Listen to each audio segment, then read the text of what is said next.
Shout out to G-Man Boxing.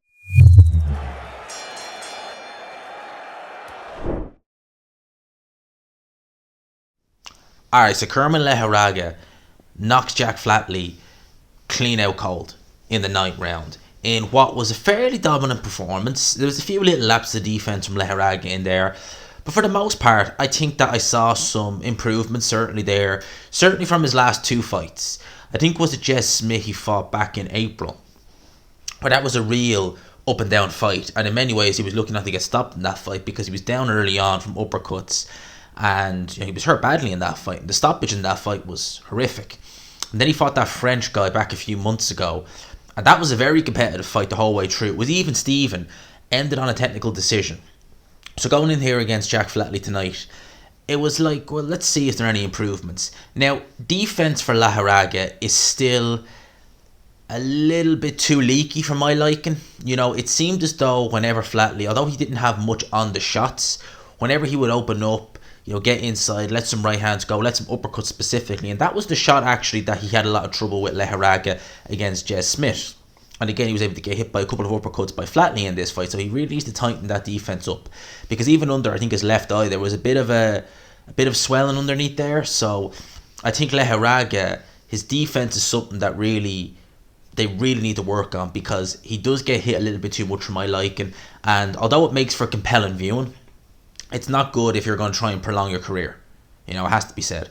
But this fight started off for Lejarrga very well. He was using his jab. He was snapping that jab out really authoritatively and really doing quite a good job at cutting the ring off, actually, because, Lejarrga is primarily a pressure fighter, but he has had trouble when guys come out and, give him some angles and box with him. He's had a lot of trouble with that.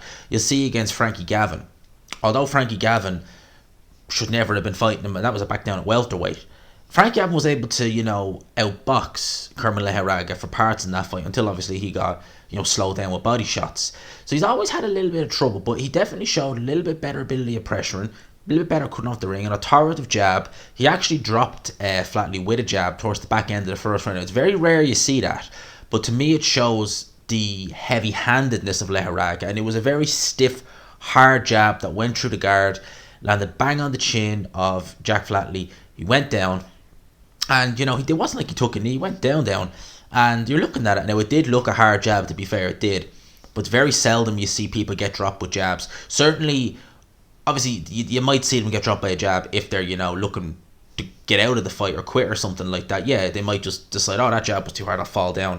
But this was a legit lockdown. I mean, Flatley was trying to win this fight. He was trying as best he could. So it kind of shows the heavy-handedness that Lejarrga has there. Anyway, the fight kind of went... Lejarrga was winning the rounds, but Flatley was trying his best. He was really trying his best in there. He was having a success here and there. I do think he tried to trade with Lejarrga a little bit too much. I think that he would have been better.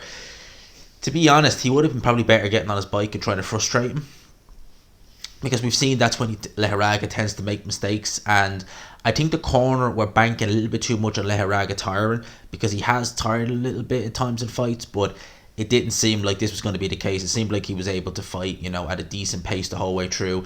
He had the full attendance in with the, I think it was Bilbao. I was going to say Athletic Bilbao. That's always what I think of when I think of Bilbao. But he had the full attendance in there. It was a crazy atmosphere. I mean, he does get, when fans are there, he gets them in. It's like a big show when Lejarrga is fighting. So in the 8th round was when he was able to put Flatley down again. It was kind of an overhand right, and he was kind of hitting the body as he was going down. Now, I actually thought he was going to sit the count out, because he got up at about 8, and then the referee let it go on. At that stage, the corner really, in my opinion, maybe should have looked at pulling Jack Flatley out. Although he really wanted to go out on his shield, the night round kind of showed that was a bad idea. Because he came out in the night round, he was throwing shots at Lejarrga, it has to be said. But Lejarrga found a perfect straight right hand, landed bang on Flatley's chin, damn near out cold. Very, very heavy knockdown. Very heavy knockout, I should say.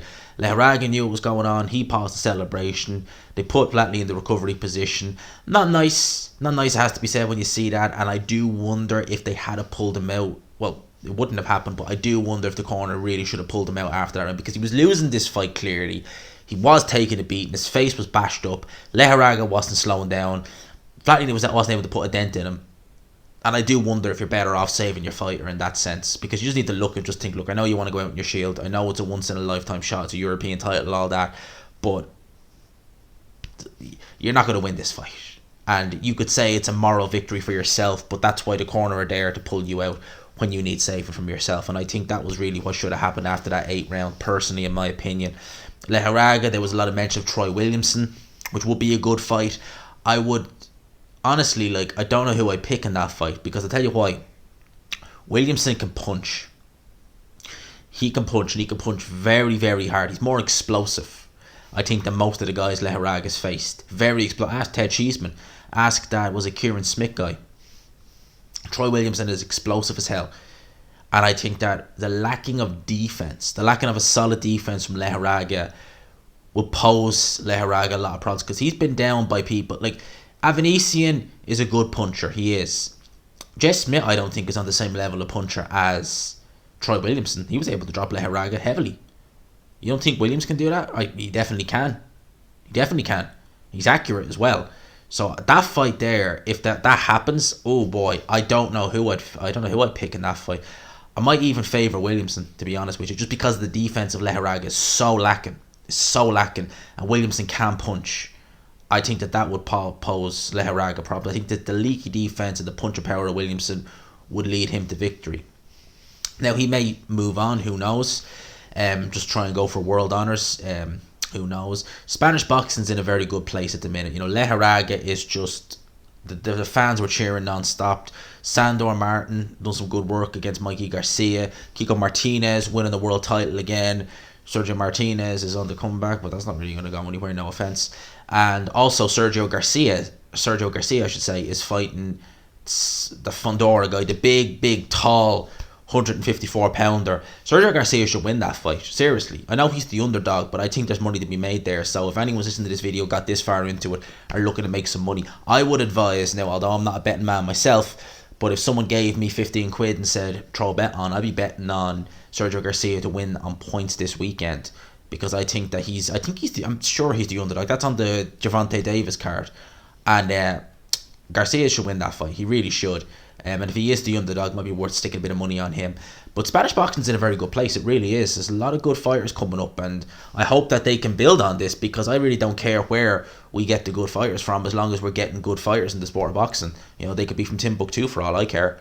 As long as we're getting good fighters. And Lejarrga, wherever he goes, he'll always be in exciting fights. You can't not say that about Lejarrga. Always in tear-ups, always in entertaining fights. Love watching him fight.